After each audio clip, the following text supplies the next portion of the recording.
Hey, Nicole. All right. The fictional island of Neverland. I love this. This is so creative. Really, really cool. Okay. Tagline. Discover. I'm leaning more towards discover. Discover Neverland or discover Neverland or, oh, I see. This is, okay. So you're still, oh, okay. So see, I thought you were saying discover Neverland or unearthing Neverland. So those are your choices. Those are your two possibilities. Got it. Okay. Travel brief is really interesting. Good job. Good job. I love this travel brief. I mean, you got it. I mean, you got it. So I think at this point you're very successful. I think the setup is beautiful. My only recommendation is we've got the sketches. And I think the sketches are pretty darn interesting. I think that there's so much potential here. My only comment really has to do with your presentation, Nicole. I think this everything here is pointing in the right direction. So I think that you're set up beautifully.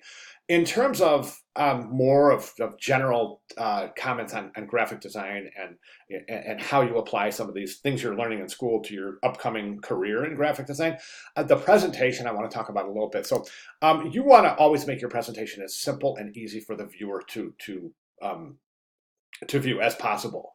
And right now, I've got the same problem. I sketch really It's super 10 lightly. I mean, o'clock. I don't press down hard on the pencil at all when I sketch. And that points to a lack of contrast, which sometimes makes my presentations a little difficult to see, like we're having here. My recommendation is just to, if you have a light hand while sketching, take your sketches, put them in Photoshop, and just pump up the contrast a little bit with an adjustments level, a levels adjustment layer. And I've been doing it for years. And I think very early on in my career, I would send sketches to clients and they're like, I can't hardly see this.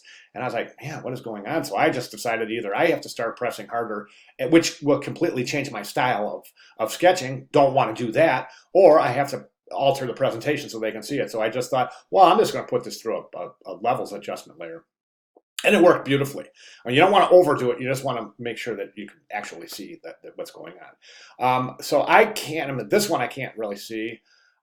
This one's really difficult, but the rest I can kind of put together. So I'm loving the approach. I really am. This one here is almost invisible completely. But I think there's enough here that I'm totally getting what you're communicating. So this is fantastic. At this point, I would say let's just go right ahead and um, select the concept that you feel has the most potential moving forward. And it might possibly even be a combination of your sketches, but go ahead and start the planning and development stage and let me know if you have any questions at all. All right, great start. Thank you, Nicole.